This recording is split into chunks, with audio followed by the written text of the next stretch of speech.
আপনি ঈদের পরে দিয়ে দেবেন। আর ওর থেকে তো আমি 18,000 26 তারিখ মনে থাকলো আপনি 18,000 পাইবেন আর এখন যা পাইবেন আপনি 4 দিন পর পর ফোন দিলে বাড়ি দিয়ে যাবেন 18,000 টাকা লেগে দেবো 26 তারিখে, বুঝলেন নাই? আর 4 দিন পর পর এটা হবে ক্লোজ, ওটাও আমি এক্সট্রা ভাবে লিখবো না 18,000 তাইলে, বুঝলেন নাই? এটা বাকি।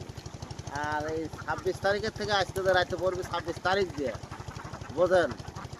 1 তারিখে টেকা 2 তারিখে টেকা লাগবে আপনার তাহলে 26, 27, 28 28 মাস যাই তো 28 মাস 28 মাস 1 তারিখে 1 তারিখ না আবার 29 তারিখে টিম নিতে আর 29 তারিখে টাকা পাবেন ওই 29 তারিখ হয় না 1 তারিখ হবে 1 কে? তারিখে টেকা 28 মাস এটা 28 মাস হলে তো কাউল হয়ে যাবে। কাউল হবে কে এই দিন যেদিন ডিম নিতে আসবে ও আপনি ওই হিসাবে ধরছেন আর আমি এই হিসাবে ও। ধরছি না ও হিসাব বুঝলেন করা যাবে নাই? কারণ না মাসের হিসাব করা লাগবে মাসের না। হিসাব মাসের ধরা 28 লাগে আবার ওই জ্ঞান নামাইতে যাবে না।